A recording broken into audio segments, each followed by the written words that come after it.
Good morning, everyone. My name is Gabrielle Lasoya, and today I'm presenting a project called Drugs and the Ongoing Struggle We Face Every Day. For starters, why I chose drugs as a topic. I chose drugs for a topic for two reasons. Number one being because I'm a child that comes from drug abuse and alcohol abuse. My mother and my father were both drug addicts. Then later on became alcoholics and back and forth, and they were doing the both at the same time. Moral of the story is they were huge addicts. I lost my father in 2016 to drug addiction. He had a 5-stage liver failure due to that, and my mother, she was diagnosed with a stage 1 liver failure, and her body bounced back, but she still to this day is abusing and struggling with drug addiction. So that topic kind of touched home with me. I wanted to spread awareness about drugs just because I am so passionate about the problem and I want more people to know about it. So hopefully by me getting up here today and talking about this, I can help spread awareness and just really open the minds of people my age and let them know, like, even someone that's just using marijuana can later on go to these things because my parents did, and that addictive trait can take over. Another reason is because, again, kind of the same thing, but I really just want to spread awareness because this is a problem that has been around forever, and I think it's going to be a problem that we're going to live with for the rest of our lives, and so on and so on. I think it's going to be a problem that our kids' will even have to deal with because it is so serious. Okay, so here I have an overdose death graph. As you can see down here, we have heroin at 1,424 deaths. And then that second line is all opioids, and that is at 2,590 deaths. And then our last one is all drugs in general, and that's 3,050 deaths. That is not including these two numbers here, obviously. This graph, so someone can overdose on more than just one drug, and that means like marijuana, heroin, and coke. Let's say someone overdosed on all three of those things at the same time. They were abusing all three of them at the same time. That number is not included in here. So these numbers are even larger. You just don't see them on here as much because it's hard to put them in a category when someone overdosed on 3 different drugs. So it's hard to have that kind of data. Okay, for my research, I chose to incorporate Steve-O. He wrote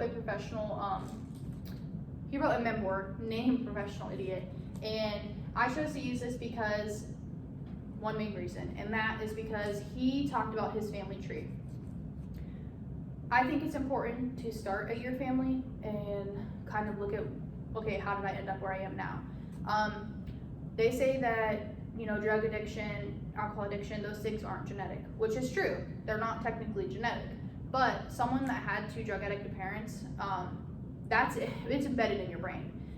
That whole idea that, if I try this drink once, I'm different. I'm not like my classmate. I'm not like my friend. I have 2 drug addict parents. What if I get addicted to it from one drink?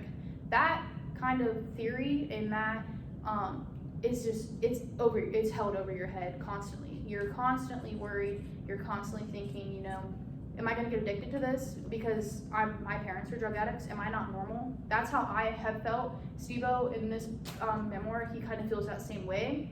And so I really wanted to incorporate that because, it's not technically genetic. I understand that. But they don't know the side where, their children are feeling like, because my parents were this and this, I could be a drug addict or I could be addicted to this. That's held over your head. So for starters, he talks about his dad. His dad was very hardworking. He was successful. His dad's siblings were successful. Nobody experienced drug addiction on that side of the family. Nobody experienced any addictive traits, nothing like that. And then you look at his mom's side. His mom's side was full of drug addiction, full of addictive traits, all kinds of stuff like that. Steve-O in this memoir actually classifies his parents as an odd couple because he doesn't understand how they could have ever crossed paths because they're completely opposite people. Steve-O believes that his addictive traits and his drug addiction sprouted from his mother's side of the family. Seeing that addiction, being around that addiction, he just kind of followed in that footsteps rather than the successful side that his dad had.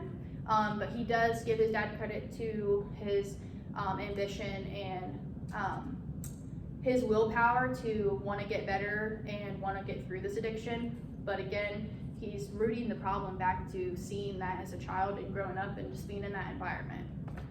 So I thought it was really important to incorporate him because it just shows the background. Even though it's not genetic, there's more to the story than that.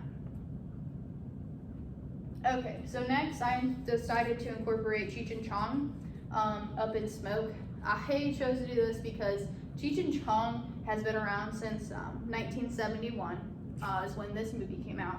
And back then, weed was like normalized. Weed was like not illegal, it wasn't a problem. You know, you weren't afraid to get pulled over by the police smoking marijuana. Like, they do this constantly in this film. They are smoking marijuana, walking around the street, driving around. You do that now and it's a little bit more of a problem. Even though it's legalized in some states, it's still not normalized everywhere. And I chose to use this because I think Cheech and Chong is one of, the roots of the problem. We normalized marijuana. Marijuana is a drug, regardless of what people may say. And marijuana, after you abuse something for so long, it doesn't work the way it did when you first did it. So then you want to move up to something else, and then try something else, and then something else again, and leaving yourself in this addiction problem that you can't even get back from, all because you were smoking marijuana at first. So, and that's not with everyone. That's just from, experience. My parents both started out smoking marijuana. It was laughs and giggles, fun, great. Well, then after, a couple years of using it, it stopped getting them high. So they chose to use drugs and drink. And then those things stopped doing, so they went into even more extremes and started shooting up heroin and more deadly drugs that later on killed my father and almost killed my mother. So I chose Cheech and Chong because it shows that the root of the problem and how weed was normalized at first. Weed wasn't even considered a drug, but they don't think about, the root of the problem, or how weed can lead to this, or how it could sprout out to eventually different drugs. Next, I have Dopesick. This is a book by Beth Macy. I chose to use this because she gets in the mind of an addict. She talks about, what an addict feels. She goes through withdrawal, the aches, the pains, the sweating. Basically describes it as feeling as death.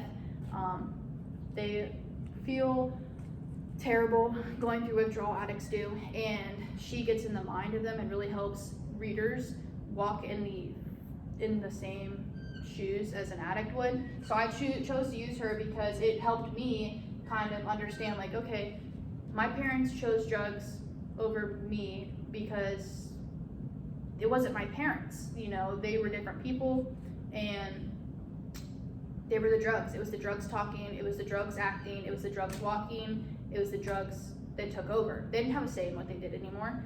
And you get to a point where you're abusing drugs so much that you don't even know who you are anymore. And she really gets in the mind of people, of different addicts, and shares their stories. So I think that it was very beneficial to me, just to see that, sometimes your parents aren't your parents anymore once they use drugs, or, a loved one isn't who they are when they are on drugs, and it can have them make unquestionable decisions.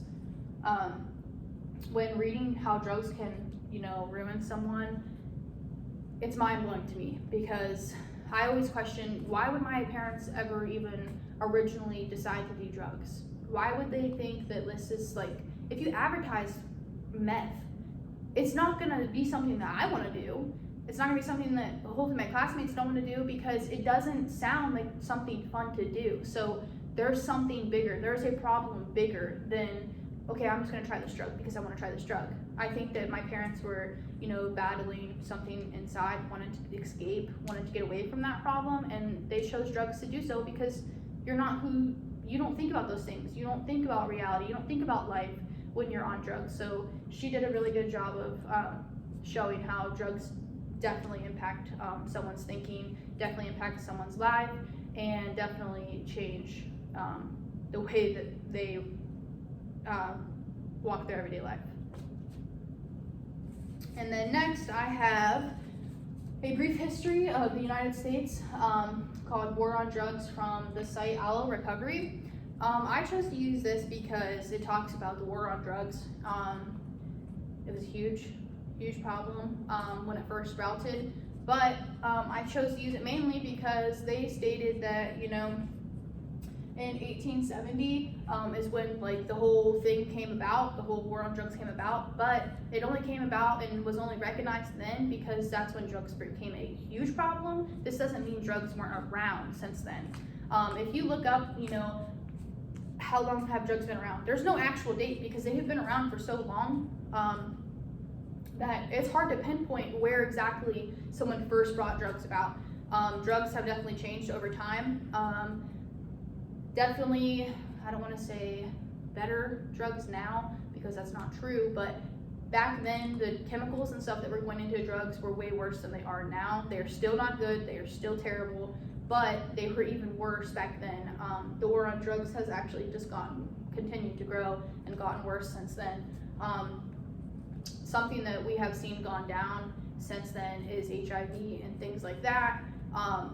And I think that's a big part of that's just because we have so many programs for addicts offering, you know, clean needles and things like that.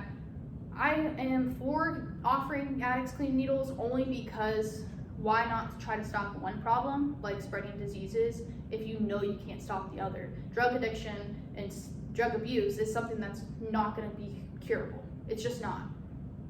It's not going to go away. It's not going to disappear. It's going to be something that's forever around. But something that is curable is diseases spreaded from drugs. So if you can't stop the addict, at least stop the addict from giving us even more problems by spreading diseases. Okay, and then finally, I wanted to close with this because it was a quote that definitely hit home for me. And it is just, an addiction is the only prison where the locks are on the inside, and it is from Recovery Steps. That's where I got the quote from a Recovery Steps website. And I chose to use this because when you are using drugs, I think it is a very personal thing. It is, I don't want to say self-sabotage, but it is. You have complete control over your mind in the beginning. But once you do drugs, your drugs have that control. You don't have say in what you do. You don't have say in, you know, okay, I'm not going to use drugs today. But your addiction's going to tell you, yes, you are. Your body needs to function that way. After you use drugs for so long, you can die from not using those drugs anymore. You need to use those drugs. And when you stop using them, you feel terrible, you feel sick, you know, you feel not normal. So you're using this drug to feel normal again. You get to that point where you don't have a say. And so I just felt that I needed to take the time to talk about drug addiction and how serious it is, because it can come from just simply smoking weed one day and to sprouting into a bigger problem. Hopefully sharing my story and my parents' story has benefited you and can help you spread awareness as well, because drug addiction is a serious problem and will always be a problem, and it's something that we're always going to have to worry about, unfortunately, because things just keep getting worse. But hopefully we can all spread awareness and all, you know, make it known that it's a long road ahead to recovery, but recovery is possible, and we just need to do more of those things that are helping addicts feel that recovery is possible and not something that is going to kill them. We need to stop it before it does, because we're losing way too many people to it. Thank you. Again, my name's Gabrielle Lasoya, and this is a project on drugs.